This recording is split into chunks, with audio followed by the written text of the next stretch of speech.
We can put it very simply. Overthinking is only because we don't know how to think.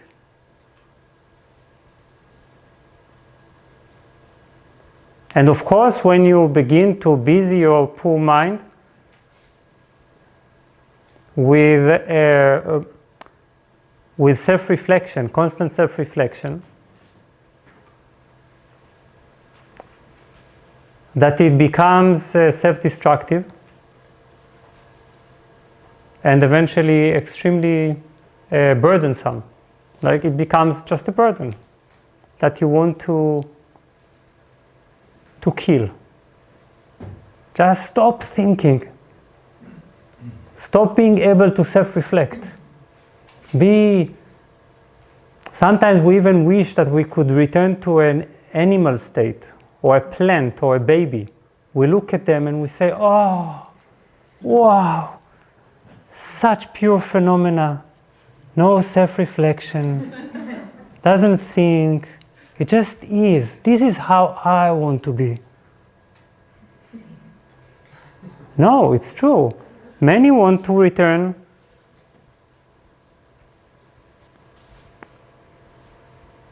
to the state of a baby, of an infant. We say, oh, what a perfect Buddha.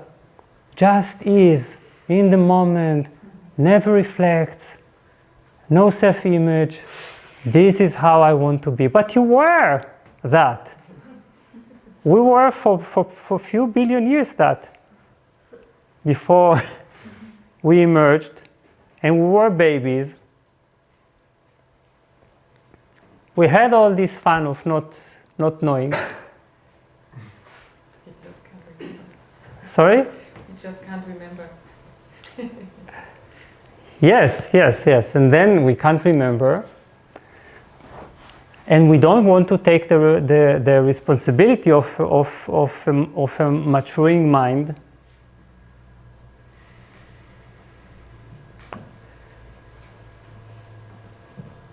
But only because we don't know what to do with it.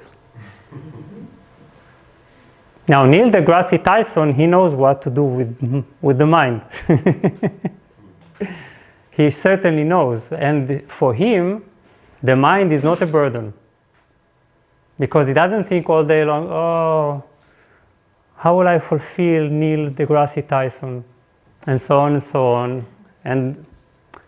But his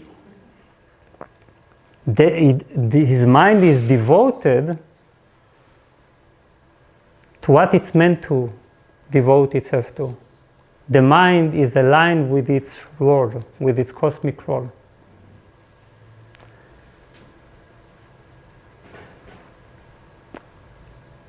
Because this universe is a question,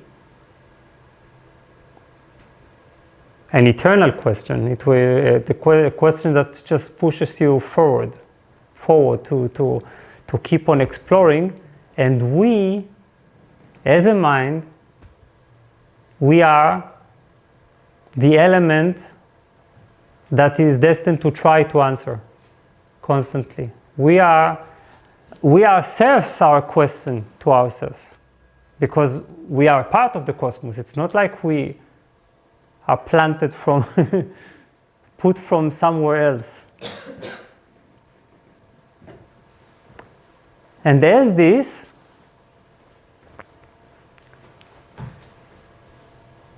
we are like a question trying to solve itself.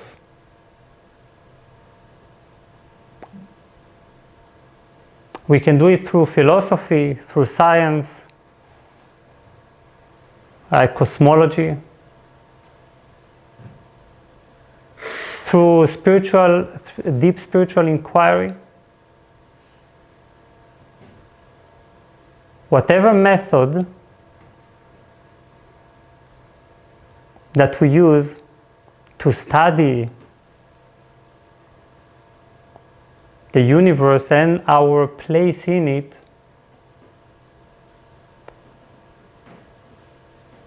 as long as we don't do it, we will never understand why we have a mind.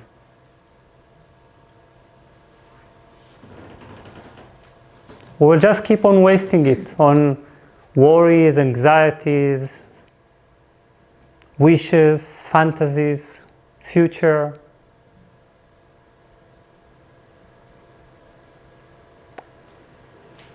This is not called thinking. We say, oh, I'm thinking about things. We don't think about things. It's not true. When did you last think consciously, out of your own will, out of your own concentration? We very rarely do that. So we need to differentiate two types of thinking. One is automatic thinking. Automatic thinking is not really thought. In terms of chakra knowledge, automatic thinking is simply governed by our lower instincts, impulses, and confusions of the lower chakras. Because this thing is completely empty, not like there is nothing, no real activity, the mind needs to serve some level of self-reflection. So then, these lower impulses, they project themselves onto the mind and turn into our self-consciousness.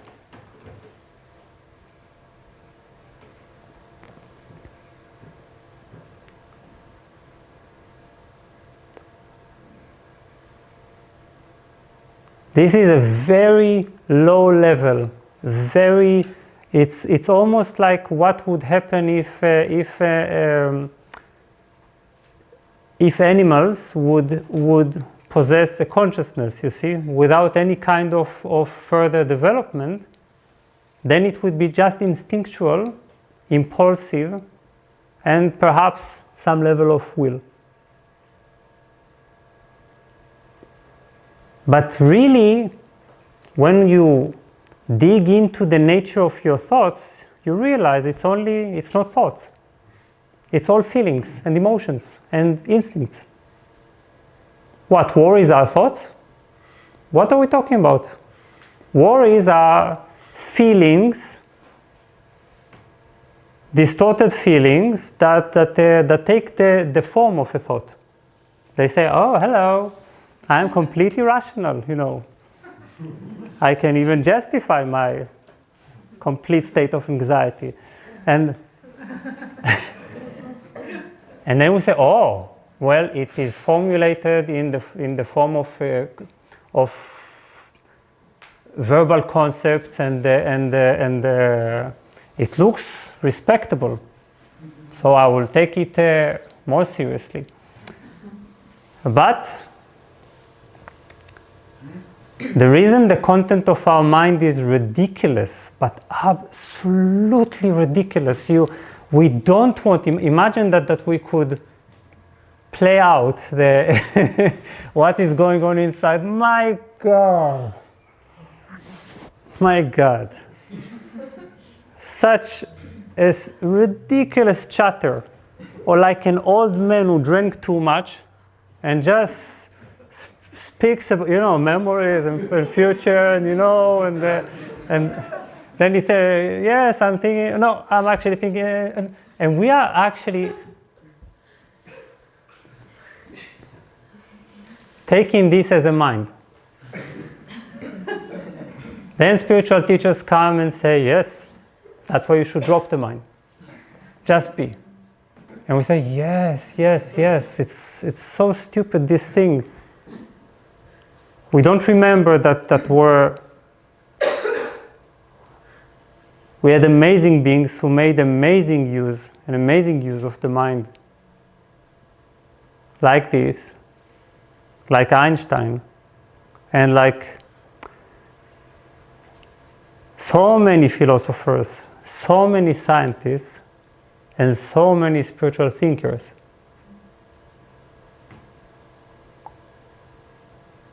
That simply knew the secret.